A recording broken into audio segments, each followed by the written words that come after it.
Today, the Catholic faithful have a chance to pay their final respects to Pope Francis. Pallbearers carried his simple wooden coffin through St. Peter's Square in a solemn procession. It's the same journey Francis made on Easter Sunday, just hours before he died. The Pope's coffin is now facing the pews at St. Peter's Basilica, as close to the people as possible, which is exactly as he would have wanted. Tony Aiello is live in Vatican City tonight with more. Tony? Alice and Jessica, the faithful and the curious from every corner of the globe, making their way up the Via della Conciliazione to the famous colonnade of St. Peter's Square.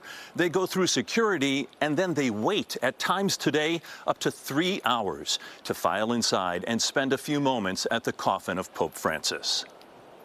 Long lines of mourners filed into St. Peter's Basilica to spend a moment at the coffin of the late Pope Francis. He was dressed in red robes in a simple wooden coffin. Walking in, it's such a surreal place, and it's very holy, and seeing the body and just remembering everything that he stood for is very important. He was dead, but I saw him and I could say goodbye.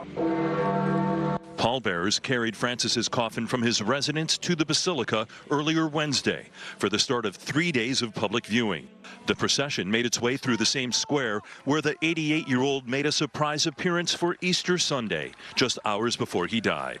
The late Pope Francis will lie in state until his funeral and burial on Saturday. Because so many people are lining up to spend a few moments at his coffin, the Vatican says it may extend the viewing hours. We walked down here, we weren't really expecting to get any further than what we got, but it's incredibly long. The long lines are too much for the mourners, newlyweds from Houston.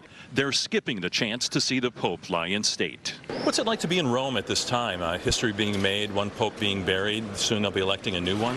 It's just been incredible. I mean, it's with the amount of people here, you can feel that there's change happening. After the Saturday funeral, there will be a 2-mile procession to the St. Mary Major Basilica in Rome, where Pope Francis will be laid to rest. The funeral and impending conclave grabbing the attention of the world. The Vatican says 4,000 journalists have applied for credentials.